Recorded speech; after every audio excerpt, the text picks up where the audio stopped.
Muchas gracias, Padre Víctor, por la presentación. A cada uno de ustedes, queridos hermanos de la parroquia San Lorenzo, aquí en Selva Alegre, en Arequipa. Esta noche quisiera compartir con ustedes este tema que se me ha indicado, que es la misión de la parroquia hoy. Para poder iniciar, veremos en dos aspectos, en dos partes, digámoslo así. Primero veremos qué es la parroquia y qué hace la parroquia.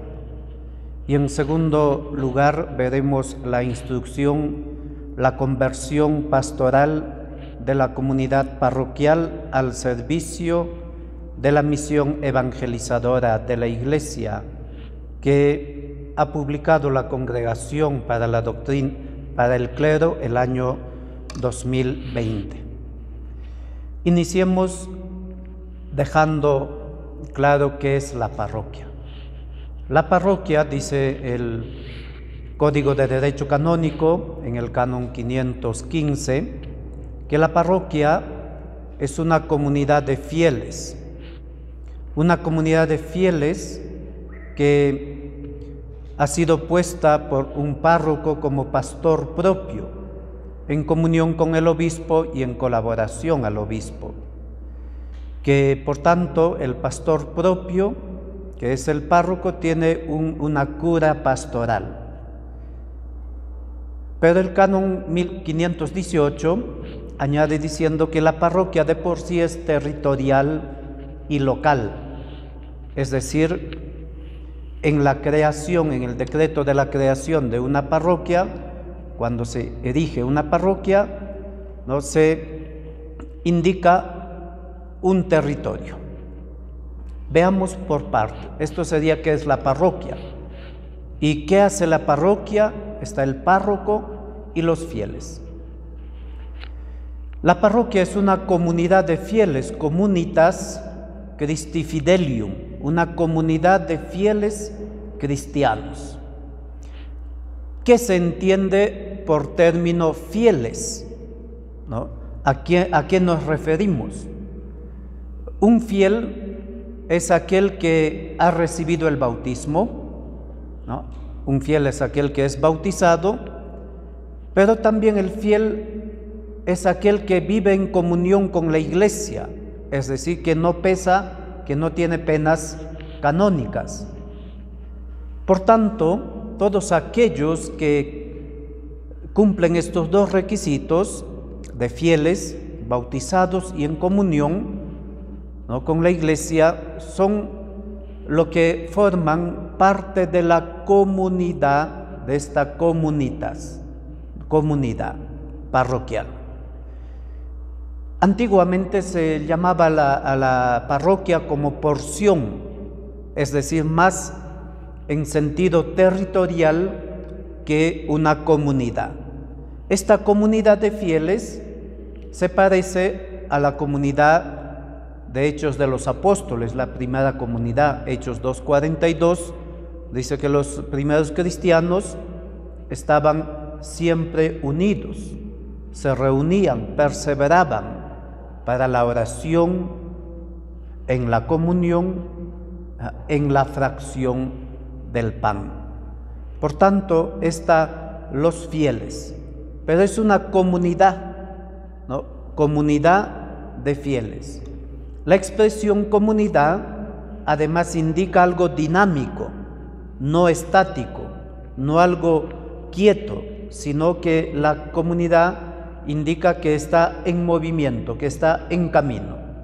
Indica, después aparecer el término asamblea, ¿no?, una reunión, una comunión.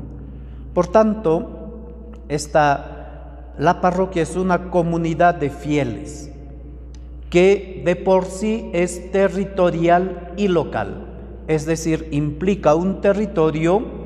Por tanto, para poder pertenecer a la parroquia, ¿no?, ¿cómo se pertenece?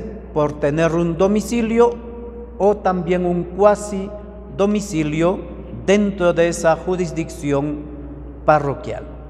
Y está el término local, es decir, territorial y local. Aunque a primera vista parecen sinónimos territorial y local, sin embargo, el término local indica una comunidad viva, es decir, que estamos localizados, reunidos en un lugar concreto. Cierto que se da una comunión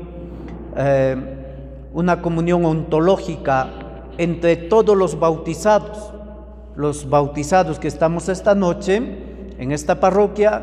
Estamos en comunión con los cristianos de Europa, de África. Hay una comunión, pero esa comunión no se concretiza de modo efectivo, una comunión ontológica pero específica, se vive en la comunidad parroquial. Este aspecto local indica que los fieles cristianos, esta comunidad de fieles, se reúne en el templo parroquial, en la capilla, para poder celebrar la Eucaristía juntos. Se reúne para poder hacer la oración juntos, para poder estar en las exequias de un cristiano que parte a la casa del Padre, pero se reúnen juntos, de tal modo que no es un desconocido, territorial y local, ¿no? Por tanto, esta es la parroquia, una parroquia, ¿no? En este caso San Lorenzo, una comunidad de fieles, comunidad de comunidades, ya lo dirán los documentos del CELAM, y también el Papa Francisco en Evangelii Gaudium va a retomar esta acepción de parroquia, de comunidad de comunidades, ¿no? Segundo lugar, ¿qué hace la parroquia? ¿No? Aquí tendríamos que hablar del sujeto activo de la parroquia, ¿no? ¿Qué hace la parroquia? Si es una comunidad de fieles, es una comunión que tiene como pastor propio el párroco. El párroco, ¿no? El presbítero, que es colaborador del obispo y puesto por el obispo, ¿no? De tal modo, solamente en las comunidades protestantes es el pueblo que elige su pastor.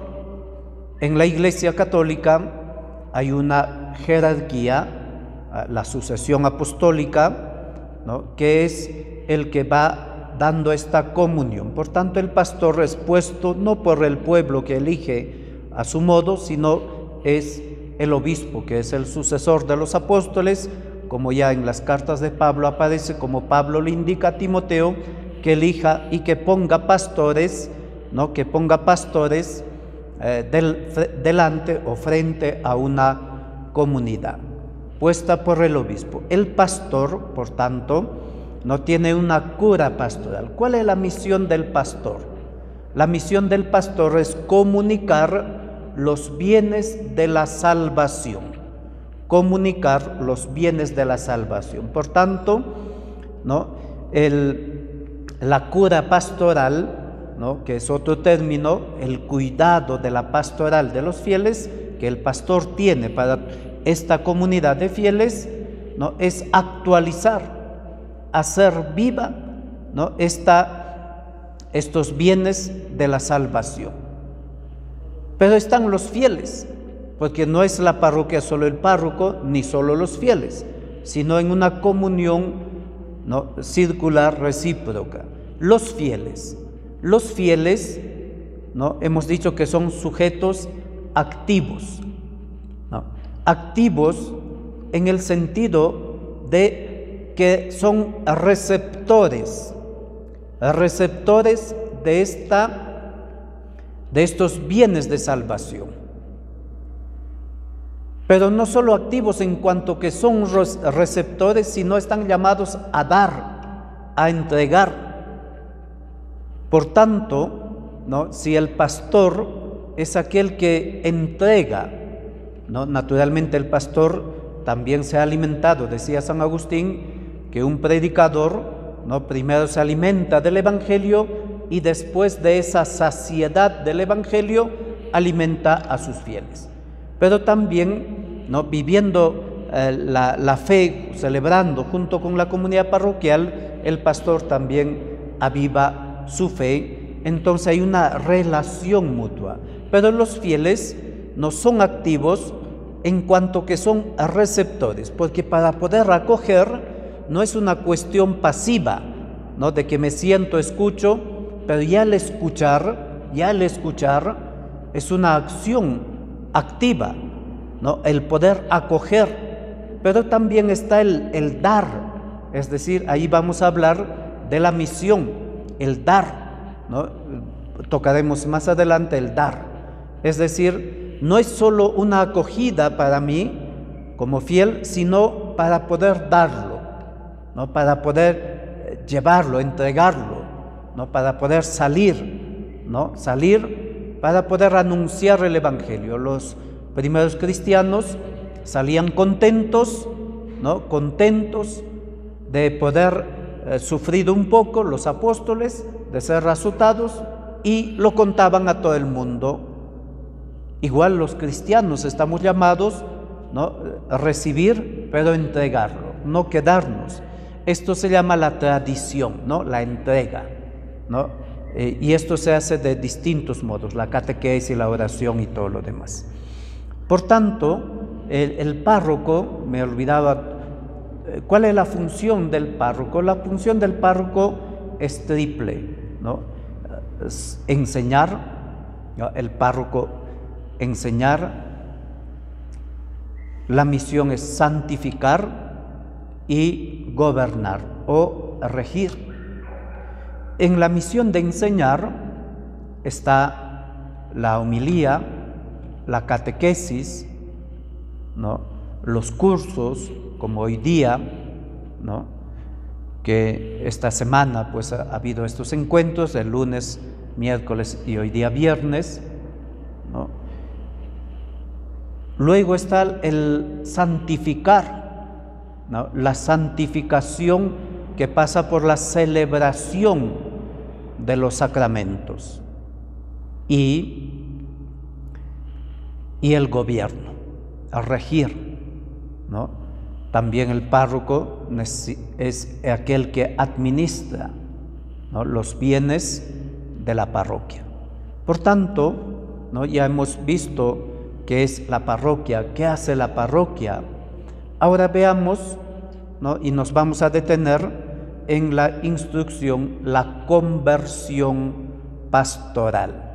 La parroquia, ¿no? La parroquia y la renovación de la pastoral parroquial tiene su empeño y esa fuerza que ha tomado desde la eclesiología de comunión del Vaticano II, que ha llevado a buscar, como decía el Papa, ¿no? una creatividad nueva, a buscar nuevos caminos. Ya Juan Pablo II, haciéndose eco del Vaticano II, había convocado la nueva evangelización, ¿no? Una nueva evangelización, nueva en sus métodos, en su ardor, en su expresión. Esta nueva evangelización, primero que es un don de Dios, es un regalo de Dios para la Iglesia. La nueva evangelización no implica desechar todo lo antiguo para poder crear algo nuevo. Eso sería una discontinuidad. Y el Vaticano II se ha dado en una hermenéutica que el Papa Benedicto XVI llamaba una hermenéutica de la continuidad, una renovación pero en la continuidad. Descartes, ¿no? El que va a romper todo, ¿no? Dejar todo para poder crear algo nuevo. Siempre será esa tentación de desechar lo antiguo para poder crear algo nuevo. Pero la tradición, en la Iglesia está la tradición, ¿no? De que tiene un peso, de que no consiste estos nuevos caminos no consisten en desecharlo todo, sino buscar estos caminos nuevos. Ciertamente que hay caminos nuevos, y lo dice esta instrucción también, que hay aspectos de la pastoral que hay que dejarlo, no tener miedo. También decía el documento de Aparecida, que no hay que tener miedo de dejar algunos aspectos de la pastoral que ya no dan fruto en nuestro tiempo, porque también vivimos en una época que va cambiando, que va cambiando. Este cambio epocal, también esto implica una lectura de los signos de los tiempos, Por ejemplo, si antes toda la pastoral se reducía, o mucha parte de la pastoral se reducía a las novenas y a las procesiones, sin dejar de hacerlo, veremos y buscaremos el modo de que todo esto que se hacía, se haga pero con un ardor renovado, se haga con un sentido nuevo. Antiguamente, pues toda la novena que venía era gente que tenía fe, que vivía la fe, gente de misa de todos los domingos. Pero en nuestro tiempo, una fiesta patronal, viene gente que nunca ha ido o casi nunca ha ido a la misa los domingos. Hay de todo, Y por eso muchas veces en las fiestas patronales se ven excesos, que hay que corregir, Los documentos y los papas siempre, cuando han hablado de la piedad popular, que es una expresión válida porque es parte de la fe del pueblo cristiano, pero sin embargo la piedad popular, cuando tiene excesos, necesita ser corregido, evangelizada la piedad popular, Por tanto, hay cosas, pero también, este camino nuevo nos llevará desde la palabra de Dios a poder renovar. El documento, esta instrucción, tiene como título sintomático una expresión que es del Papa Francisco: la conversión pastoral de la comunidad parroquial. ¿Qué entendemos por conversión pastoral? Es decir, ¿qué entendemos con este documento que la Santa Sede, y aprobada por el Papa, nos invita como parroquia, como una comunidad de fieles, a poder vivir esta conversión pastoral? Necesitamos saber qué es la conversión pastoral para poder aplicarlo a nuestras parroquias. Por tanto, ¿qué es la conversión? La conversión, en término griego, es un cambio de mentalidad, un cambio en el modo de pensar y en el modo de actuar. La conversión en sentido cristiano y bíblico implica no solo un cambio de mentalidad, sino un cambio de toda la persona. La conversión es esta vuelta a Dios. La conversión es que Dios nos ilumina nuestra vida, que estamos muy lejos o de espaldas a Dios, caminando en sentido contrario, digámoslo así para graficarlo, de espaldas a Dios. Y la conversión es volver, convertíos, volved a mí. Es la invitación de parte de Dios en los profetas: volved a mí, date la vuelta y vuelve a Dios. San Agustín explica esto en sentido de pecado, pero con un apego, con un apego. La conversión sería abandonar el apego a las criaturas, ese apego a las criaturas para poder volver a Dios. La conversión pastoral implica también esto, es decir, la conversión personal de los fieles de la parroquia o sea, de ti, de mí, esta conversión, pero al servicio de la pastoral, ¿no? Sin una conversión personal, de hecho, la conversión pastoral no se va a dar. Por tanto, ya en el documento de Aparecida, pues se habla de que la misión de los discípulos, ¿no?, está al servicio de la vida plena. En el número 348, el documento de Aparecida afirma que la gran novedad que la Iglesia anuncia al mundo es Jesucristo, el Hijo de Dios, hecho hombre, la palabra y la vida.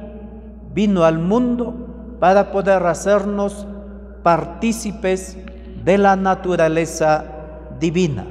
Una expresión de la segunda carta de San Pedro, el capítulo 1, versículo 4, donde Pedro, hablando a los cristianos, nos invita a vivir en esta novedad de ser partícipes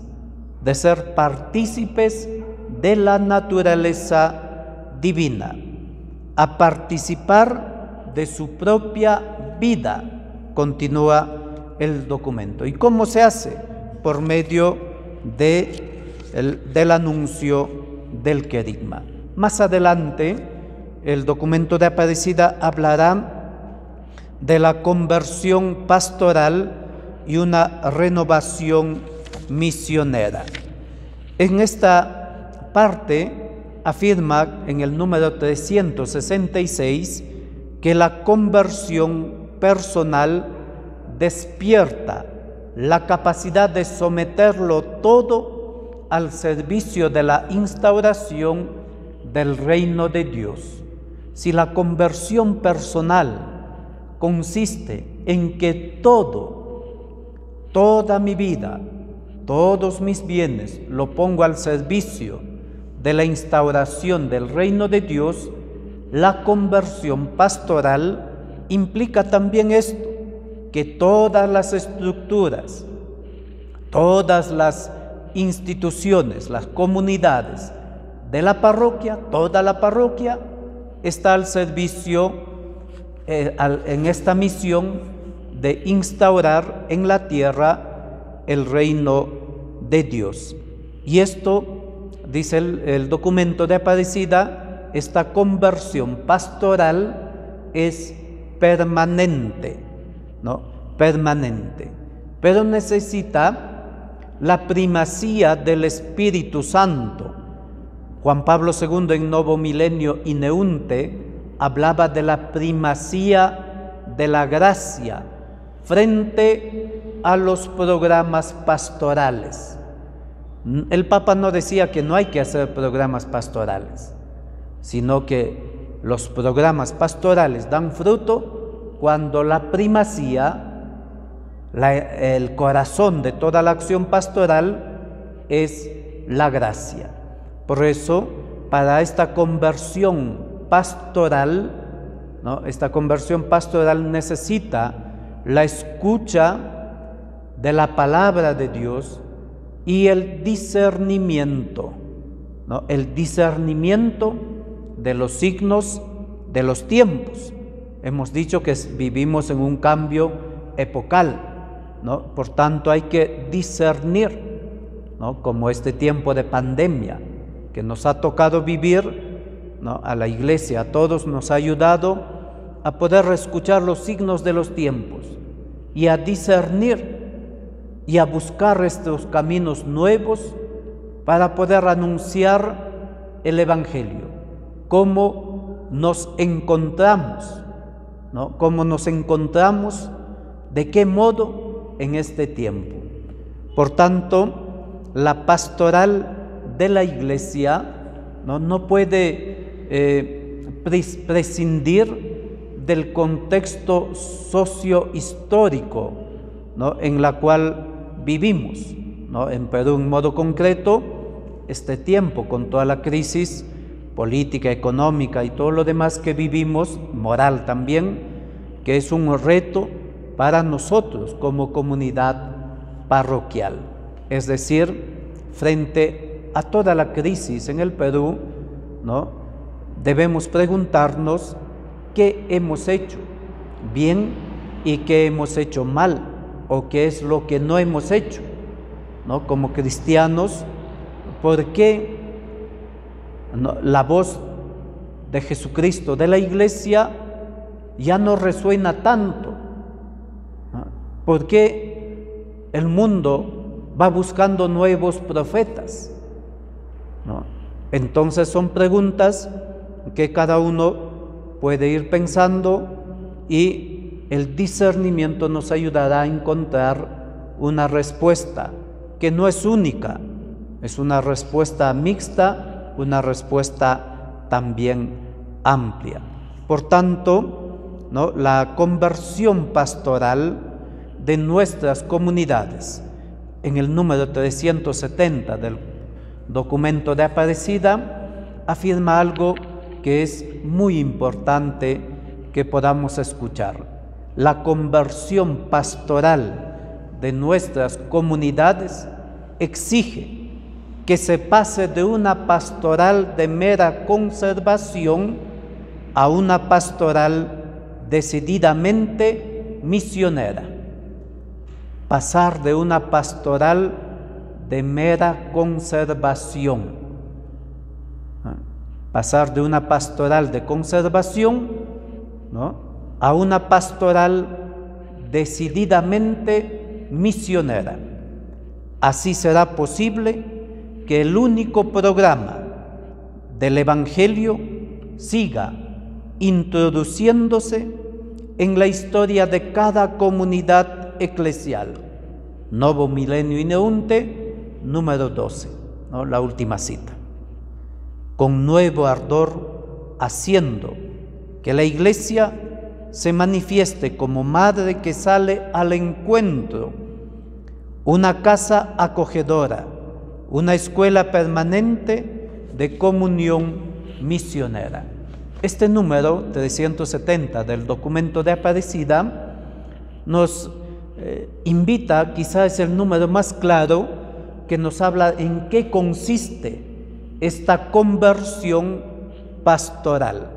Es pasar de una pastoral de conservación, ¿no?, conservar a los fieles que ya hay, ¿no? Pero si nos hemos dado cuenta, ¿no?, en esta pandemia, los fieles que ya siempre habían, misa de las 7 de la mañana, gente mayor, pero ahora es considerada gente vulnerable, entonces ya no vienen a misa, o muchos poco a poco van falleciendo, y entonces ¿quién ocupa ese lugar?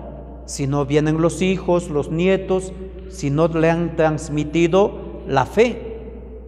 Esa pastoral de mera conservación, de solo trabajar con lo que tenemos, sin salir a buscar, ¿no?, tiene que dar paso.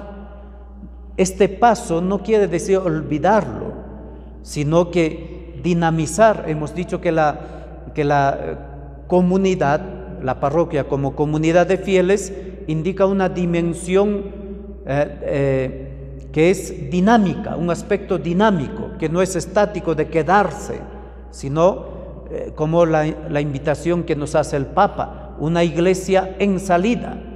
No es una iglesia autorreferencial, dirá el documento, esta instrucción, para poder salir de la autorreferencialidad, ¿no? Incluso el documento va más allá de decir no solamente quedarnos en nuestra parroquia, sino con esa generosidad.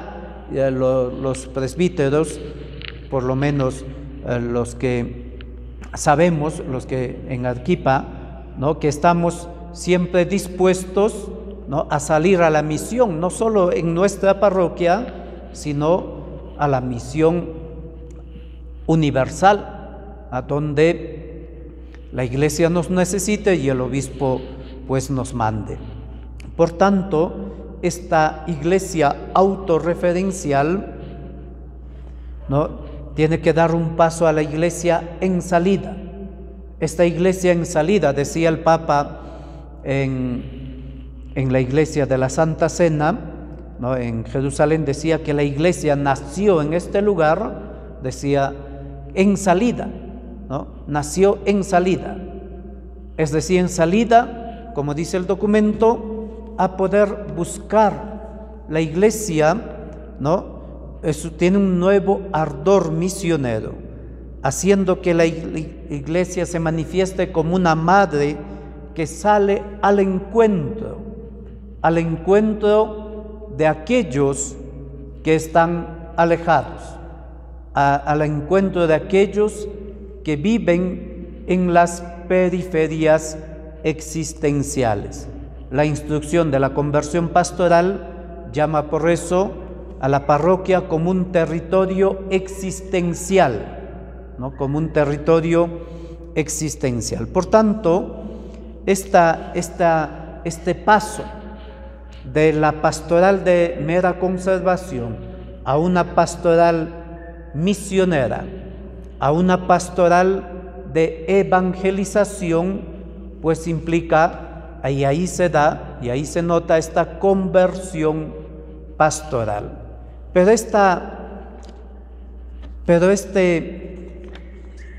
pastoral de evangelización, esta pastoral misionera, ¿no? Se va renovando, dice el documento, ¿no? En el número 18, que la renovación de la evangelización requiere nuevas tareas y propuestas pastorales diversificadas. Y esta tarea pastoral, este entregar, que ya no solo es oficio del párroco, sino de toda la comunidad parroquial, este entregar, actualizar los bienes de la salvación, pues se va a manifestar, y el documento hace como un trípode, ¿no? Como un trípode. El documento, a partir del número 18, desde el 16 ya comenzó a poder hablar de que no se trata solo de repetir actividades que ya no dan fruto, ¿no? Que ya no dan fruto, sino a buscar de un modo dinámico nuevos caminos. Y este modo dinámico tiene como base en la palabra de Dios. Por eso, la nueva evangelización no quiere decir desechar todo y construir algo nuevo, edificar desde cero, sino ya por los logros que la Iglesia ha tenido en estos más de 2000 años. La palabra de Dios. La palabra de Dios es fundamental. La celebración de los sacramentos y la caridad. Es decir, este modo de ver del documento es un modo ya conocido en una circularidad donde todo es importante, donde no puede faltar ninguno. Ya desde la iglesia primitiva se ve como lo que se cree, ¿no?, se celebra, y lo que se celebra se vive en una circularidad donde están mutuamente relacionados. Lo que se cree, es decir, la profesión de la fe, lo que nosotros creemos, lo celebramos.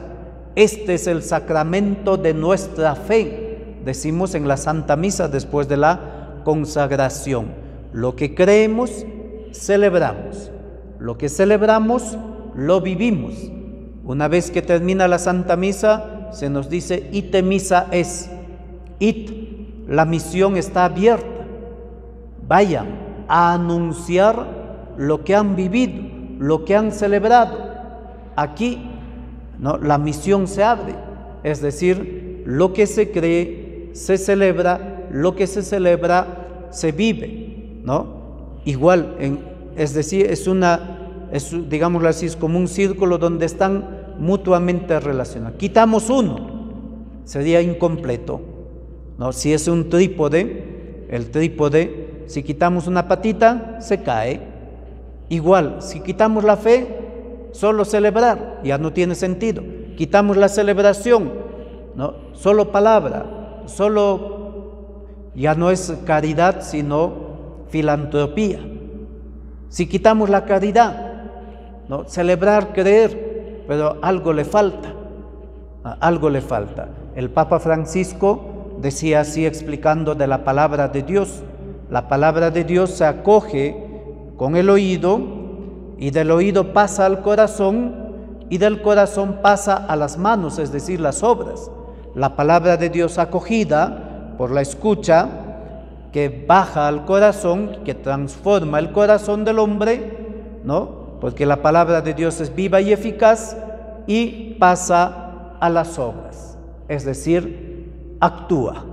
La fe que obra por el amor, dirá San Pablo a las Gálatas. Por tanto, en primer lugar, la palabra de Dios. La palabra de Dios, por eso la parroquia, ¿no?, favorece la lectura, la meditación de la palabra de Dios, no solo en la proclamación de los sacramentos y de la Santa Misa, sino que de un modo particular en la lección divina o la lectura de la Sagrada Escritura en los cursos bíblicos, de acuerdo a su diversa expresión o de diversos modos, como se puede tener este acceso a la palabra de Dios. Ya el Concilio Vaticano II, en la Dei Verbum número 25, hablaba de que los obispos, los sacerdotes, tenemos que alimentarnos de esta palabra de Dios, pero también facilitar el acceso a los catequistas y a todos los fieles, ¿no?, la palabra de Dios, de tal modo que la palabra escuchada, ¿no?, la palabra meditada, sea esa fuente de nuestra vida cristiana. Decía San Agustín, también San Jerónimo, que cuando los cristianos hacemos oración, hablamos con Dios, pero cuando nosotros leemos la palabra de Dios, leemos la Sagrada Escritura, es Dios quien nos habla a cada uno de nosotros. De tal modo, cuando hacemos oración, Dios escucha nuestra oración. Cuando proclamamos la palabra, leemos de modo personal la palabra de Dios, es Dios quien nos habla. Digo, de modo especial, la lección divina, no de vez en cuando, sino que sea un alimento permanente para cada uno de nosotros. San Agustín decía que la palabra de Dios es como un manjar, así como el manjar nos gusta a todos los niños, igual la palabra de Dios debe ser apetecible para los cristianos. Y eso se lo pedimos al Señor, eso es un don. A veces, ¿no?, hemos reducido la palabra de Dios, y a veces tristemente y de modo quizá inadecuado pensamos, es que los protestantes, si ellos sí leen, ¿no? ¿Y por qué tú no? ¿Por qué tú no? Si tienes la Biblia verdadera, la Biblia completa, ¿y por qué no lo lees? ¿No? A veces lo dejamos para trancar la puerta en lugar de la tortuga, ¿no? Muy bien, la palabra de Dios proclamada. Por eso, si esta es una iglesia misionera, entonces tiene la centralidad la palabra de Dios. Segundo, la celebración de los sacramentos. La celebración del misterio eucarístico, dirá Lumen Gentium 11, es la cumbre, la fuente y la cumbre de toda la vida cristiana, la fuente de donde emana, ¿no?, la palabra de Dios, y la cumbre hacia donde lleva, ¿no?, la celebración eucarística. Pero no solo la celebración eucarística, sino la renovación, ¿no?, de la preparación de los sacramentos de iniciación cristiana. De tal modo, aquí entra la catequesis, ¿no? La catequesis y esta renovación de la iniciación cristiana consiste, ¿no?, en hacer discípulos y misioneros. cuando el Catecismo de la Iglesia Católica al inicio define qué es la catequesis, dirá que es el esfuerzo de conjunto de todos los fieles de hacer discípulos, ¿no? Es un modo de hacer discípulos, ¿no? De tal modo que la iniciación cristiana consiste en un seguimiento de Cristo, en un seguimiento en que se pueda hacer un camino, no solamente como meta, además que no es meta recibir los sacramentos, ¿no? Pongamos un ejemplo, el bautismo no es meta, aunque a veces los papás pues tienen esta mentalidad: ya recibió bautismo, ya cumplí, ¿no? Ya recibió primera comunión, ya cumplí. Ya se confirmó, ya está. Al día siguiente ya tienes que meterte a estudiar para la universidad y todo lo demás. Como si fuera una meta donde recibió la diploma y después hay que olvidarse un tiempo o yo qué sé. No es a regla general. Hay un grupo que vive de modo continuo su fe, pero no es una meta donde se llega, sino es el punto de partida. El sacramento del bautismo es la puerta de ingreso, no es punto de llegada, es la puerta de ingreso. Los sacramentos de iniciación cristiana, es decir, es el modo como uno se hace cristiano, uno se va iniciando, ¿no?, en la vida cristiana. Por tanto, la renovación de la catequesis, y gracias a Dios en Arequipa pues tenemos este don de cómo se va trabajando y se va renovando la catequesis. Por tanto, la catequesis y los sacramentos son para poder llevar a los fieles al encuentro con Cristo, al encuentro con Cristo. Aquí es una cita irrenunciable, el Papa Benedicto al inicio de Deus Caritas es: uno comienza a ser cristiano no por una filosofía, por una idea, ¿no?, sino por el encuentro personal con una persona, Jesús de Nazaret. Y este encuentro personal es un acontecimiento, y todo acontecimiento está marcado dentro del espacio y del tiempo. Es un acontecimiento que es capaz de cambiar la vida, de transformar en un antes y en un después.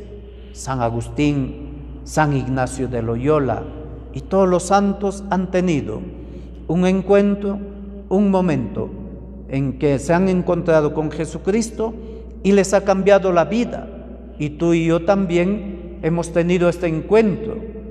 Y si no lo hemos tenido, pues es importante pedirle al Señor tener este encuentro personal. De tal modo uno comienza a ser cristiano. Los sacramentos, la celebración de los sacramentos llevan a este encuentro personal con Jesucristo. La palabra de Dios, la celebración de los sacramentos, y viene la caridad. La caridad. Antes de entrar a la caridad, quisiera subrayar lo que el documento también afirma, que los sacramentos y la palabra de Dios con la caridad llevan a la santidad.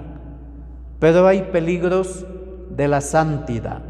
Ya en Gaudete et Exsultate había hablado el Papa de dos peligros de la santidad, que es el gnosticismo o el neognosticismo y el neopelagianismo.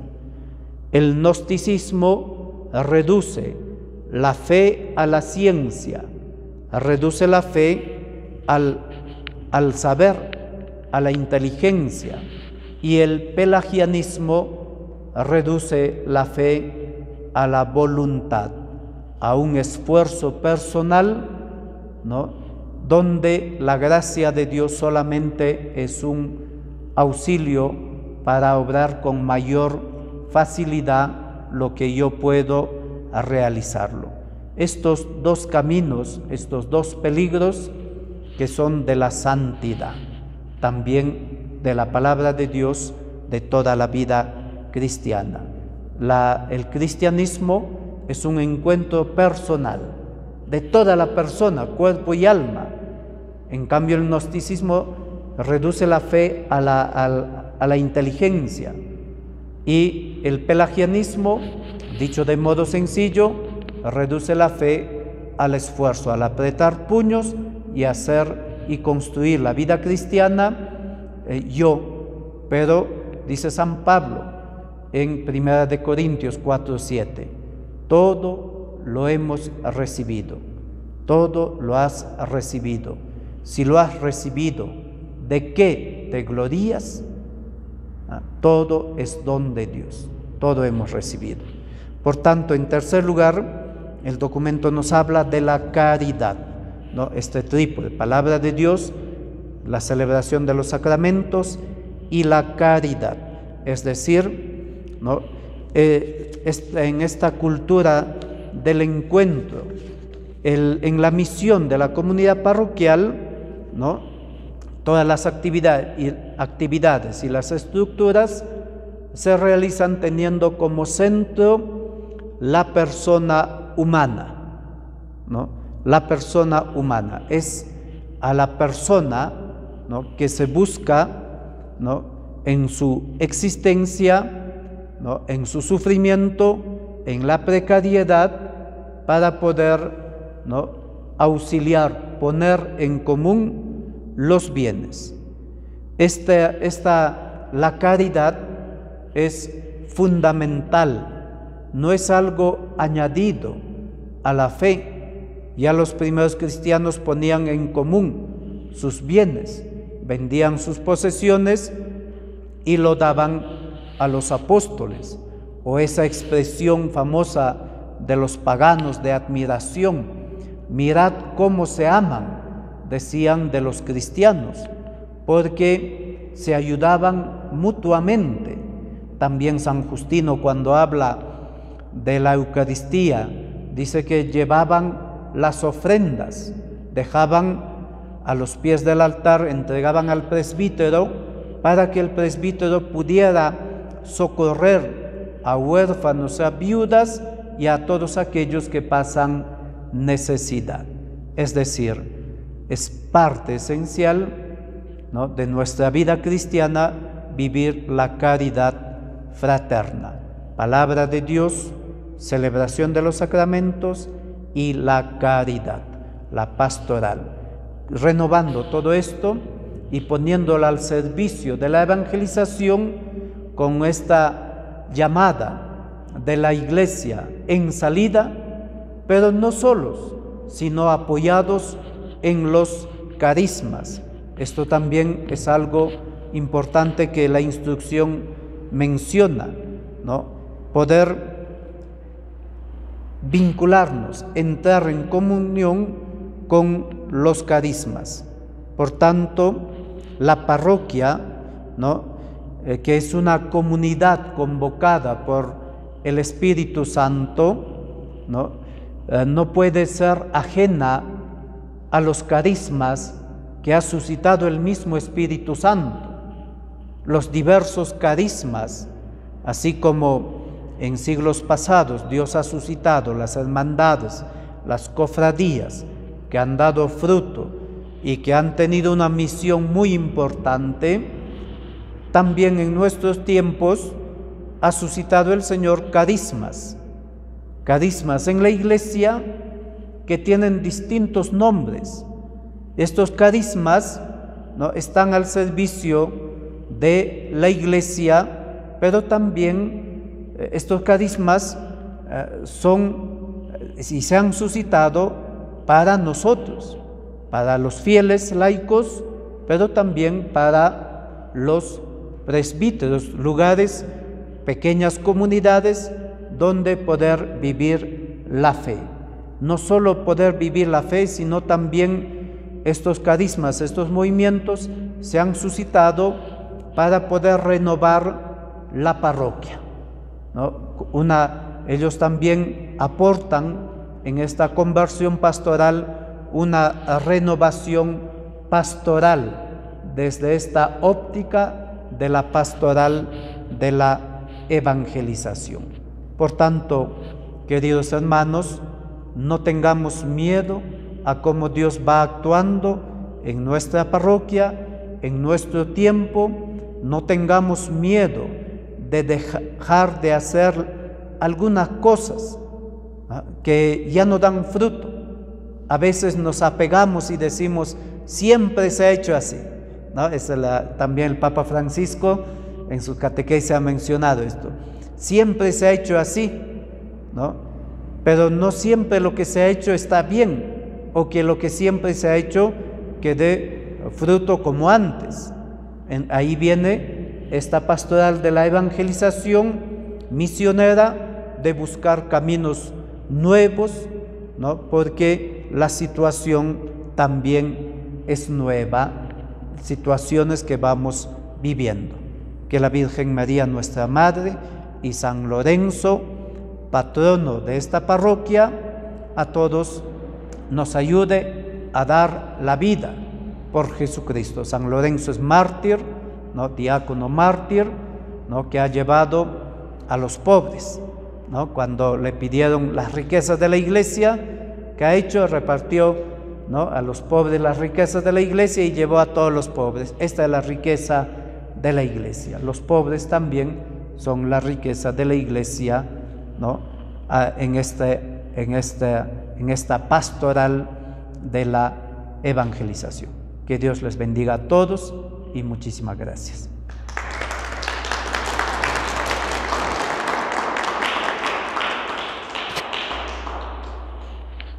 Muchísimas gracias. Muchísimas gracias por el igual. Corta.